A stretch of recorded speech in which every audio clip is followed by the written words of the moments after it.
नमस्कार दोस्तों, welcome to our channel. आपका बहुत-बहुत स्वागत है हमारे चैनल पे। अगर आप इस चैनल पे नए हैं then don't forget to subscribe ताकि आपसे कोई भी वीडियो फ्यूचर में ना छूटे। चलिए चलते हैं आज की टॉपिक की तरफ। आज का टॉपिक बहुत इंटरेस्टिंग होने वाला है। आज हम क्या डिस्कस करने वाले हैं? Top 5 ultra growth mutual funds जो आपके लिए बहुत ही अच्छे साबित हो सकते हैं इन द लॉन्ग टर्म। अगर आप लंबे समय के निवेशक हैं, अगर आप लंबे समय के लिए मार्केट्स में आए हैं, पैसा बनाने आए हैं, तो कौन से अल्ट्रा ग्रोथ म्यूचुअल फंड्स ले सकते हैं जिनमें सेफ्टी भी है एंड आपके लंबे समय में बहुत अच्छे पैसे बन सकते हैं। एक एक करके उनको स्टडी करेंगे। तो सबसे पहले हम उसके पैरामीटर्स की तरफ चलते हैं कि कौन से पैरामीटर्स होने चाहिए लॉन्ग टर्म इन्वेस्टमेंट के लिए। उसी से हम चुन पाएंगे कि हमारे पसंदीदा म्यूचुअल फंड्स कौन से होने चाहिए जिनमें हमें निवेश करना चाहिए। सबसे पहले एक एक करके समझ लेते हैं कि क्या क्या चीज़ें हमें कंसिडर करनी चाहिए, उसके बाद हम चलेंगे अपने म्यूचुअल फंड्स की तरफ। सबसे पहली चीज़, लास्ट 10 ईयर्स रिटर्न्स ग्रेटर होने चाहिए 20% से। मतलब जब हम उनकी लंबे समय की CAGR देखेंगे, XIRR देखेंगे, रिटर्न्स देखेंगे, तो 20% से ज़्यादा होने चाहिए, तभी हम इस फंड के अंदर आएंगे। ओके, तभी तो वो अल्ट्रा ग्रोथ निकलेंगे। अगर उनकी 20% से कम हुई तो फिर तो उसमें अल्ट्रा ग्रोथ वाली बात ही नहीं है।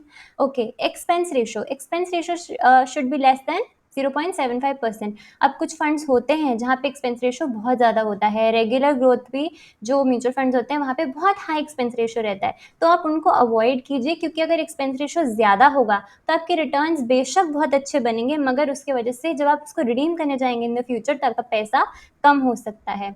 Okay, good positive alpha. Alpha क्या होता है? अल्फा एक इंडिकेटर होता है जिससे पता चलता है कि हमारा जो म्यूचुअल फंड है वो हमारे बेंचमार्क के कंपैरिजन में कितना अच्छा परफॉर्म कर रहा है। अगर अच्छा अल्फा होगा, पॉजिटिव अल्फा होगा, तो इसका मतलब बेंचमार्क को बीट करता जा रहा है, जो कि अच्छी बात है। Beta should be less than 1।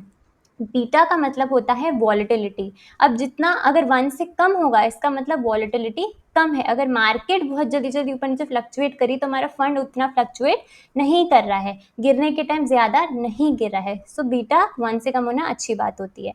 फिर standard deviation should be less than 20। अब स्टैंडर्ड डिविएशन क्या होता है? ये भी एक इंडिकेटर होता है जो हमें बताता है कि जो म्यूचुअल फंड है वो अपने जो पास्ट रिटर्न्स है, जो पास्ट हिस्टोरिकल रिटर्न्स है, उससे कितना डिविएट करता है। मतलब जो पीछे उसकी रिटर्न्स बनी है, मान लेते हैं 20%, 22%, तो उससे आप कितना डिविएट कर सकता है? क्या बहुत ज़्यादा गिर सकता है? क्या बहुत ज़्यादा बढ़ सकता है?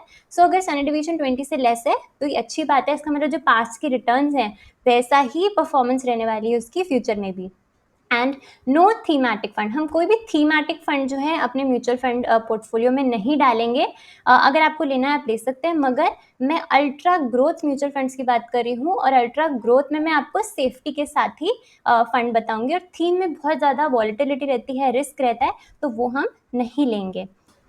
ओके, सबसे पहली कैटेगरी जो है जिसको मैं अगेन रेकमेंड नहीं करूँगी लेकिन सजेस्ट करूँगी, सिर्फ एजुकेशन के लिए मैं आपको बताऊँगी। सबसे पहली कैटेगरी है, उसका नाम है large and mid cap category. Large and mid cap mutual fund जो है वो आप अपने पोर्टफोलियो में रख सकते हैं, क्योंकि ये जो म्यूचुअल फंड्स होते हैं सेफ भी होते हैं और इनकी ग्रोथ भी बहुत अच्छी होती है। अब लार्ज का मतलब ये हुआ कि यहाँ पे जो पैसा है वो लार्ज में भी जाएगा एंड मिड कैप भी आ रहा है, इसका मतलब यहाँ पैसा मिड कैप में भी जाने वाला है। इसका मतलब आपकी अच्छी ग्रोथ रह सकती है। यहाँ पे 2 म्यूचुअल फंड्स हैं। एक का नाम है बंधन core equity fund direct growth, ये इसमें भी लार्ज एंड मिड कैप रहेंगे, and quant large and mid cap mutual fund. इस कैटेगरी में मैंने 2 म्यूचुअल फंड्स आपके लिए शॉर्टलिस्ट किए हैं जिनको आप स्टडी कर सकते हैं, और ये बहुत अच्छे म्यूचुअल फंड्स हैं। चलिए इनका हम ग्राफ देखते हैं। देखिए कितनी अच्छी परफॉर्मेंस रही है। ऑफकोर्स दोनों में से कोई ना कोई अच्छा परफॉर्म करेगा, कोई थोड़ा कम करेगा। यहाँ पे क्वांट ने बीट किया बंधन को large and mid cap category में, मगर दोनों ही अच्छे फंड्स रहे हैं, काफ़ी कंसिस्टेंटली इनने परफॉर्म किया है। आप इसके लॉन्ग टर्म रिटर्न्स 5 इयर्स के देख चुके हैं। वंडरफुल कंसिस्टेंट ग्रोथ जो है रही है दोनों फंड्स में। रिस्क वेरी हाई है, वो हमेशा म्यूचुअल फंड्स में दिखाएंगे वेरी हाई रिस्क, क्योंकि ऑफकोर्स गोल्ड या और एसेट क्लासेस FD वगैरह से अगर मैं कंपेयर करूँ तो रिस्क तो हाई रहता ही है in the stock market. Minimum SIP amounts देख सकते हैं आप यहाँ देखिए। बंधन में आपको यहाँ मिनिमम 100 से शुरू कर सकते हैं और क्वांट में 1000 की मिनिमम SIP अमाउंट लगेगा। एक्सपेंस रेशो देख सकते हैं, जैसे कि मैंने आपको बोला 75 से कम होना चाहिए, वही है। एनएवी करंटली क्या चल रहा है दोनों का, कब शुरू हुए थे, ऑफ कोर्स दोनों फंड्स को 10 साल से ज़्यादा हो गए हैं, सो पुराने फंड्स हैं। फंड साइज़ भी आप देख सकते हैं, कितना फंड साइज़ है, कितने लोग इसमें इन्वेस्टेड हैं, कितना अमाउंट इन्वेस्टेड है, वो भी आप अच्छे से देख सकते हैं। एग्जिट लोड भी यहाँ पे दिया हुआ है।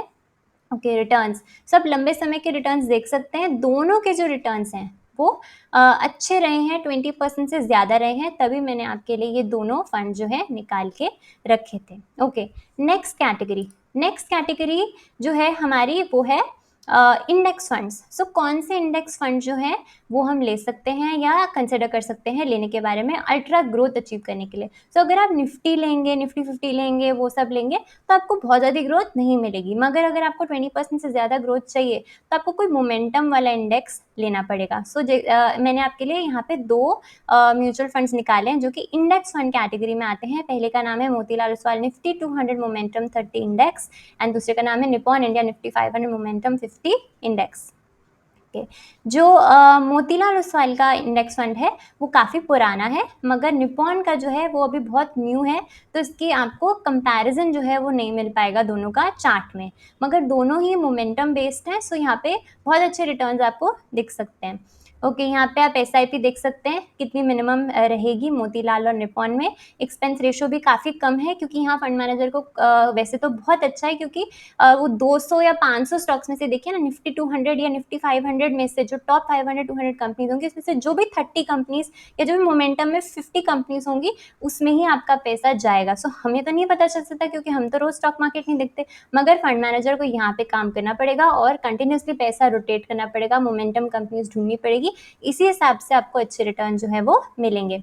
वेरी न्यू, सो बहुत पुराने फंड्स नहीं है, इस बात का आपने ध्यान रखना है, और इसीलिए इसका फंड साइज भी कम है। बहुत पुराने होते तो बहुत पैसा इन्वॉल्व होता, न्यू है तो कन्विक्शन थोड़ी कम रहती है, मगर फ्यूचर में अच्छा परफॉर्म कर सकते हैं क्योंकि मोमेंटम बेस्ड है।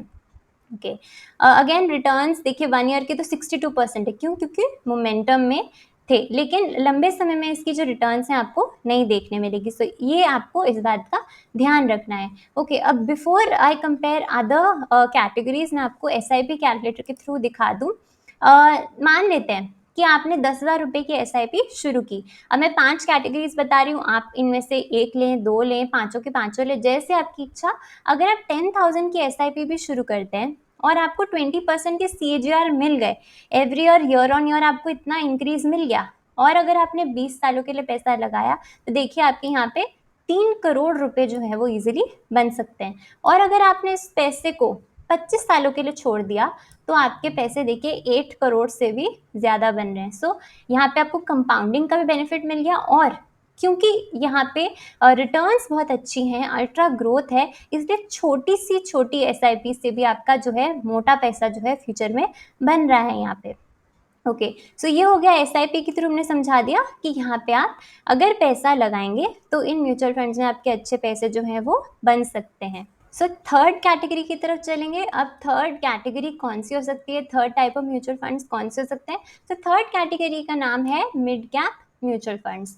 अब म्यूचुअल फंड्स अगर मिड कैप टाइप के हो तो यहाँ पे रिस्क जो है वो लार्ज कैप से थोड़ा ज़्यादा रहता है, मगर स्मॉल कैप से कम रहता है, मगर रिटर्न जो है वो बहुत अच्छे से मिलते हैं। तो यहाँ पे मैंने आपके लिए 3 म्यूचुअल फंड जो है वो निकाल करके रखे हैं। Motilal Oswal mid cap fund, Edelweiss mid cap fund and HDFC mid cap opportunities fund. ये तीनों ही डिफरेंट AMCs के मिड कैप फंड्स हैं जिनकी शानदार रिटर्न जो है वो रही हैं। ये तो 1 ईयर के हैं, शॉर्ट टर्म के, मगर अगर मैं 5 ईयर्स में देखूँ ना तो तीनों ही बहुत नेक टू नेक परफॉर्म करें। हाँ, शॉर्ट टर्म में थोड़ा ऊपर नीचे हो सकता है, लेकिन देखिए काफ़ी अच्छे रिटर्न्स लंबे समय में इन तीनों ने आपको कमा के दिए हैं। ओके, यहाँ पे आप SIP अमाउंट देख सकते हैं तीनों का, यहाँ पे आप नाम देख सकते हैं ऊपर, एंड इसके साथ साथ फिर कितना आपको SIP अमाउंट मिनिमम लगेगा। एक्सपेंस रेशियो देखिए 7.5 से कम है, HDFC का थोड़ा तीनों से कंपेयर करें तो ज़्यादा है। NAV अगर देखिए ये चल रही है करंटली। फंड कब शुरू हुआ था, सारे के सारे फंड्स 10 साल पुराने हैं, सो ये अच्छी बात है। फंड साइज भी काफ़ी अच्छा है, एंड HDFC में देखिए डिस्पाइट द फैक्ट कि एक्सपेंस रेशियो ज़्यादा है, तब भी यहाँ पे ज़्यादा लोगों का कन्विक्शन है, तभी ये जो फंड साइज है वो काफ़ी बड़ा है। Followed by Motilal Oswal and Edelweiss में थोड़ा कम है। एग्जिट लोड आपको दिख रहा होगा। रिटर्न्स की बात करते देखिए लंबे समय में 5 सालों में सबने शानदार रिटर्न जो है वो कमा के दिए, कोई 1-2% ज़्यादा कम, मगर इसका मतलब ये नहीं कि ये ही आउट परफॉर्म करता रहेगा, इसका भी टाइम टाइम आएगा 6 महीने के लिए थोड़ा कम हो जाएगा, यहाँ पे HDFC या एडलवाइस थोड़ा ज़्यादा देने लग जाएंगे। सो ये बात आपने ध्यान में रखनी है। सो थर्ड कैटेगरी कौन सी होगी? Mid cap category. ओके, अब हम फ्लेक्सी कैप को कैसे भूल जाए। So next category, fourth category जो है अल्ट्रा ग्रोथ के लिए, उसका नाम है फ्लेक्सी कैप कैटेगरी। सो फ्लेक्सी कैप में कौन से मैंने आपके लिए छांटे हैं, 2 फंड्स छांटे हैं, JM flexi cap and Parag Parekh flexi cap. ये दोनों फंड्स बहुत अच्छे हैं, एक दूसरे को काफ़ी अच्छे से बीट करने की कोशिश करते हैं, नेक टू नेक चलते हैं, कभी कोई आगे होता है कभी कोई आगे होता है। पराग पारेख तो मेरे पर्सनल म्यूचुअल फंड पोर्टफोलियो में भी है, just disclaimer, and quant small cap भी है, एंड मोतीलाल ओसवाल का मिड कैप मेरे पास। ये 3 म्यूचुअल फंड जो है मेरे पोर्टफोलियो मैंने रखे हैं। जैसे जैसे क्वांटिटी उसमें बढ़ती रहेगी वैसे वैसे मैं न्यू फंड्स भी लेने के बारे में सोचूंगी, लेकिन अभी मैंने यही 3 रखे हैं। सो ग्राफ आप देख सकते हैं, लंबे समय में बहुत अच्छी परफॉर्मेंस रही है। आप तीनों में जिसमें भी, दोनों में से जिसमें भी है, आप उसमें बने रह सकते हैं, कंटिन्यू कर सकते हैं, सेफ्टी के साथ अच्छे रिटर्न्स आपको देखने मिलेंगे। ओके, सो यहाँ पे एक्सपेंस रेशियो आप देख सकते हैं, जेएम का थोड़ा कम है, पराग का थोड़ा ज़्यादा है, एंड दोनों ही फंड्स 10 साल पुराने हैं। फंड साइज में अगेन पराग पारेख का फंड साइज तो 82,000 करोड़ का हो गया है, यहाँ पे थोड़ा कम है। It just shows the conviction in the fund कि कितने लोग इसके अंदर आना चाहते हैं। रिटर्न्स भी लंबे समय में आप देख सकते हैं कि 20% से ज़्यादा है, 27% ही है 5 साल में। सो बहुत अच्छे रिटर्न्स देखने मिल रहे हैं। सो ये भी एक कैटेगरी है जो आउट परफॉर्म करती जा रही है with consistency. So ultra growth के अंदर इसको भी हम कैसे ना लें। ओके, लास्ट कैटेगरी यानी कि फिफ्थ कैटेगरी है, उसका नाम है स्मॉल कैप कैटेगरी। वहाँ मैंने आपके लिए 3 फंड्स रखे हैं, quant small cap, Nippon India small cap, SBI small cap. सो ग्राफ आपको दिख रहा होगा 5 सालों में इन तीनों फंड्स का अगेन क्वांट ने सबसे ज़्यादा आउट परफॉर्म किया है, निप्पॉन और SBI ने इतनी अच्छी परफॉर्मेंस नहीं है, और यहाँ पे सिग्निफिकेंट डिफरेंस है। तो स्मॉल में ये डिफरेंस आता है। जनरली बाकी टाइप ऑफ म्यूचुअल फंड्स में आपको नेक टू नेक परफॉर्मेंस दिखती है, लेकिन स्मॉल कैप आपको बहुत ध्यान से चुनना चाहिए, क्योंकि वहाँ पे डिफरेंस अच्छा खासा आ सकता है। एक्सपेंस रेशियो ऑलमोस्ट बराबर है, सारे ही 10 साल पुराने हैं। फंड साइज आप देख सकते हैं, सबसे ज़्यादा निप्पॉन का है, एंड उसके बाद उसके बाद SBI स्मॉल कैप का, सबसे कम क्वांट का है। ओके, रिटर्न भी आप देख सकते हैं कि 5 सालों में सबने बहुत अच्छी रिटर्न जो है कमा के दिए। सो ये कुछ 5 अल्ट्रा ग्रोथ म्यूचुअल फंड से जिनको आप लेने के बारे में सोच सकते हैं, कंसिडर कर सकते हैं, रिसर्च कर सकते हैं, मगर प्लीज़ अपने फाइनेंशियल एडवाइजर को ज़रूर पूछे बिफोर इन्वेस्टमेंट, क्योंकि पैसा बहुत मुश्किल से कमाया जाता है, बनेगा तो आपका, टूटेगा तो आपका। सो ये थे कुछ इंपॉर्टेंट म्यूचुअल फंड जिनको आप खरीदने के बारे में सोच सकते हैं to grow your investment amount. So thank you for watching, तब तक के लिए बाय।